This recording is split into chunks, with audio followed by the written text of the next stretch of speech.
likes to this videos? If we make 5,000 likes to this video, we will upload more patriotic news. Thank you. Trump gives McConnell 2-word order. Every lazy politician dreads and even liberals are cheering. President Trump is back on Twitter with another very important message. He, on Thursday, directly told Senate Majority Leader Mitch McConnell, RK, to get back to work, fast. He was referring on advancing the GOP agenda.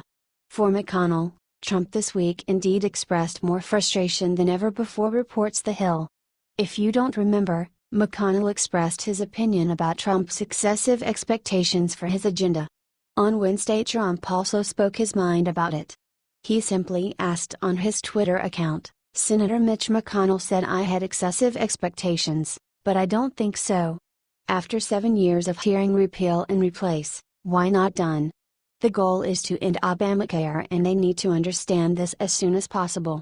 Trump is frustrated because they are still not able to pass a new healthcare plan.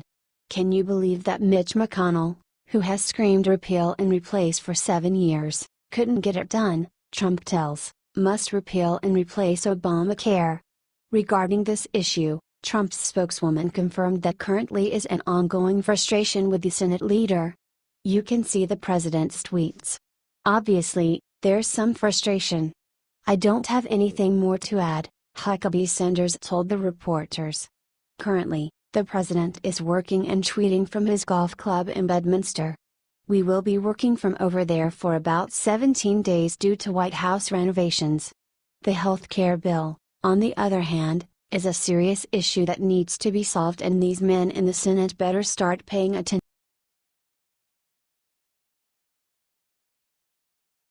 GOP Congressman reveals disgraceful thing John McCain did right before he voted no on repeal. Apparently, John McCain's behavior just before voting on the Obamacare was not appropriate. The behavior that he presented moments before voting was bad and everyone needs to know about. Senator Ron Johnson of Wisconsin witnessed and told. Ron Johnson is not quite a Trump supporter, but he shares zero sympathies for John McCain, especially after the move he made. According to him, as Mad World News reports, McCain's bizarre behavior led to multiple opinion switches regarding the vote. On Chicago's Morning Answer, he said, "We did get a call from Paul Ryan, and he assured us that skinny repeal was not going to pass the House, it would have to go to conference. Again, I'm not gonna speak for John McCain, he has a brain tumor right now, that vote occurred at 1:30 in the morning, some of that might have factored in." Of course, the radio host immediately asked him about explanation. Johnson explained that McCain had told Ryan he was voting yes, only to come in and vote no. He added, "Again, I don't know exactly what we really thought, and again I don't want to speak for any senator," Johnson responded. "I really thought John McCain was going to vote yes to send that to a conference at 10:30 at night. By about 1:30, he voted no. So you have to talk to John in terms of what was on his mind." Johnson, after giving this interview, was insulted by the liberals and the mainstream media. He was talking the truth, and of course, they are against the truth.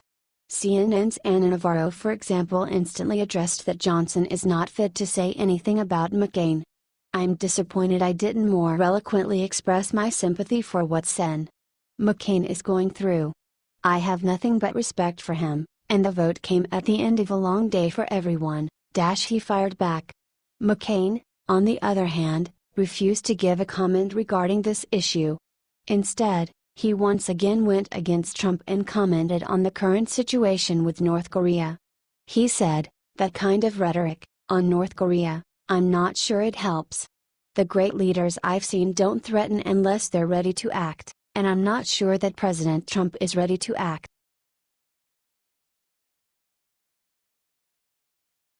Breaking: CNN fires Trump surrogate Jeffrey Lord for defending Hannity. Political commentator Jeffrey Lord, who worked at CNN, was fired by the network after his latest tweet. He tweeted Sieg Heil, which was a victory salute used by the Nazis at political rallies. "Nazi salutes are indefensible," a CNN spokesperson said in a statement.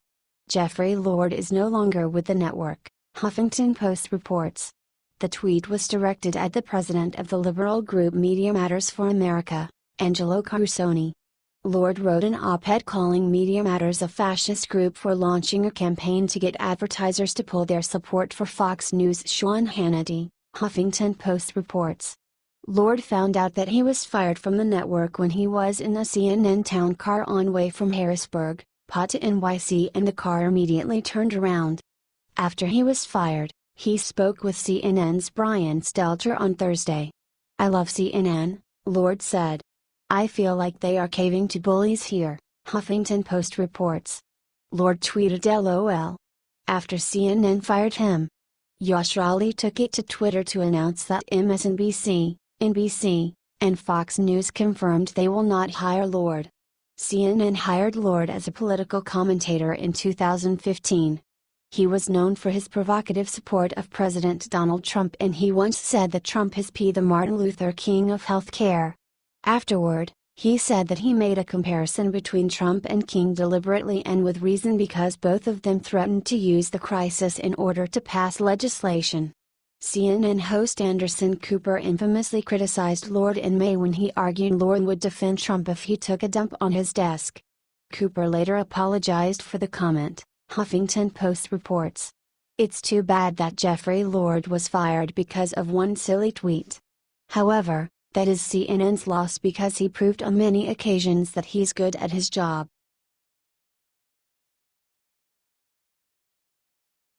McCain's deathbed secret just revealed about what he did to soldiers he was in captivity with. Senator John McCain remains the biggest betrayer in Washington, D.C. ever since Donald Trump became President of the United States. McCain did everything he can in order to undermine his power, which is a federal crime. McCain wants sympathy from the Americans who still believe that he is a war hero, but now it's time to reveal the truth about his time in the military. Although his military records about the catastrophes and scandals in the Navy are sealed, it was recently reported that McCain is responsible for the death of 134 sailors. He decided to show off by doing a wet start of his plane, which resulted in hitting two planes that had 1,000-pound highly explosive bombs. However, McCain was never blamed because his father was a four-star admiral and the whole incident was buried. 3 months after the deadliest loss of life the Navy has ever seen, McCain was sent on a bombing mission over Hanoi in 1967. He was captured by the North Vietnamese, and he was a prisoner until 1973. After he was released, McCain used his story and became a Vietnam War hero, and afterward he was elected as senator. He is anything but a hero. Because of him, 134 people lost their lives. He also helped the government to hide information about other American prisoners in Vietnam who still haven't returned home. Although McCain has a sworn testimony by 2 defense secretaries of the men left behind in Vietnam, he continues to lie to the public that there were no other survivors. This is so bad for the families who still don't know what actually happened to their loved ones. As Freedom Daily reports, using his position as a senator, McCain would be behind the scenes quietly pushing and sponsoring federal laws that would keep the most damning information about our pals buried through classified documents.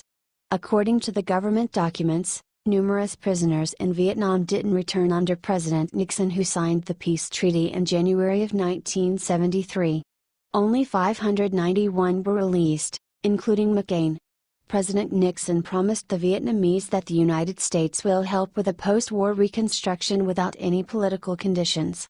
However, the Congress didn't approve, and as a result, Vietnam was furious at the American government and didn't release more prisoners. Although this was supposed to be a secret, the CIA admitted that the missing men were killed by the Vietnamese because they were no longer useful to them. As Freedom Daily reports, after the Pentagon's PAL-MIA office was publicly shamed by internal whistleblowers that there were in fact still men in Vietnam being held as PALs, the pressure from the families and Vietnam veterans finally forced the government in 1991 to create the Senate Select Committee on PAL-MIA Affairs, to investigate these allegations. McCain was made the chairman of the board, so he gained power and he decided to put the story on the shelf. Not only he betrayed President Donald Trump in the repeal of the Obamacare, but he also betrayed his brothers in arms in Vietnam. After the Congress proposed the truth bill regarding the missing soldiers, McCain voted against it. Although the bill became law in 1991, the families still couldn't find out the truth about their loved ones. McCain worked together with Kerry in order to bury the latest piece of evidence about the missing soldiers. McCain screwed over the POWs in order ways such as authoring a crippling amendment to the Missing Service Personnel Act, that stripped away the obligations that commanders were previously held to of speedily searching for missing men and reporting these incidents to the Pentagon, the American Conservative reported. The thought that McCain made Pinkerton chiefs to lie under oath about the men left behind disgusts me. He even buried all the evidence, including documents and satellite photos. People should know the truth. He is no hero, he is responsible for 134 deaths. He is also the biggest traitor and an enemy of the American people. Next page.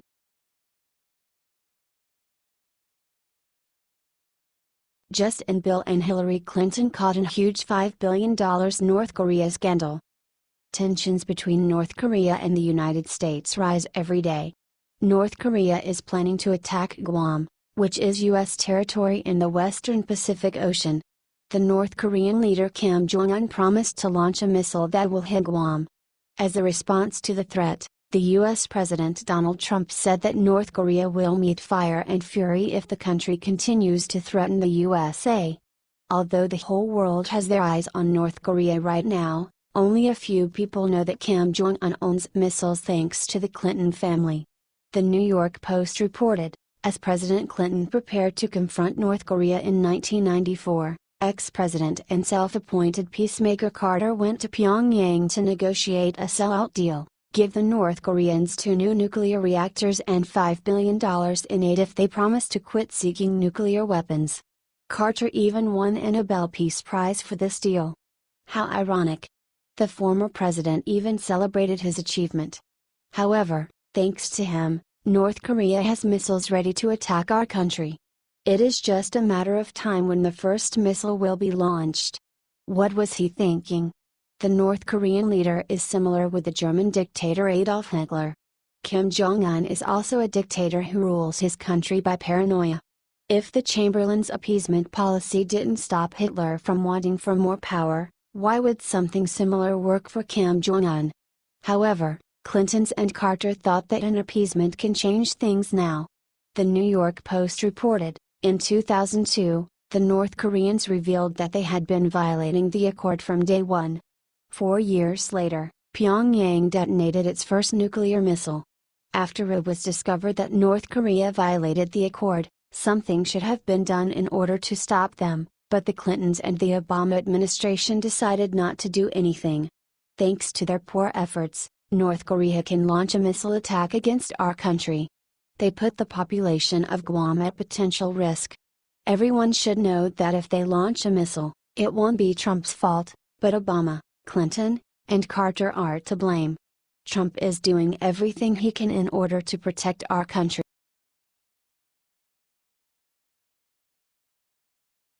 NBA star making $15 million a year arrested for dealing pot in housing project. Veteran NBA star Zach Randolph was arrested on a marijuana charge at a Los Angeles project on Wednesday after few police cars were vandalized. There is a possibility that he will be charged with a felony over 2 pounds of marijuana in his possession. That is a large amount of marijuana found. The NBA star was taken into custody immediately. The police suspect that he intended to sell the marijuana in Los Angeles housing project. The marijuana was found in a large backpack. However, his agent and attorney Raymond Brothers defended him by saying that the charges are false and misleading. He is looking for options in order to solve this problem. TMZ reported that once Randolph, and another suspect, were detained, the crowd quickly turned chaotic. According to the police, a patrol officer saw that the crowd was drinking and smoking marijuana at the Nickerson Gardens project in Los Angeles. They were also partying and blocked the streets. Officers called for backup when the crowd grew and people began throwing bottles and rocks, according to Daily Mail. Although police vehicles ended up with busted windows and slashed tires, no officers were hurt during the chaos. The officers formed a battle line in order to restore order. In the end, the police recovered 2 guns, drugs, a significant amount of cash and 2 vehicles were impounded. It's unknown whether any of these things belong to Randolph. Officers also arrested Stanley Walton, 43, who is an ex-convict on suspicion of possessing a gun. It remains unknown whether Walton has a lawyer or not. The former basketball player was released on Thursday as bail was set at $20,000.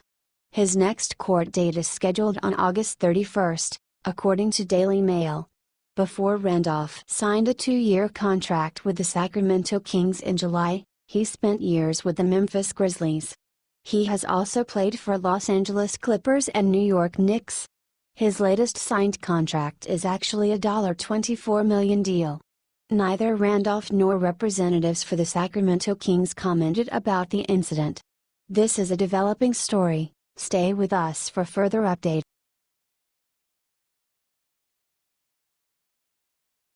Tebow leaves Ondeck circle to greet autistic fan, God rewards his kindness. One lucky fan gave Tebow the magic touch in order to help him hit a home run. The boy who has high-functioning autism had one of the greatest days in his life. Tebow never met the 10-year-old boy, whose name is Seth Bosch. They met when Tebow was playing minor league baseball for the St. Lucie Mets at Charlotte Sports Park. This game turned into something special and Seth's mother, Ilana, captured everything on video. The 29-year-old player was taking practice swings in the Ondeck circle, waiting to hit in the top of the 7th inning, as Tampa Bay Times reports.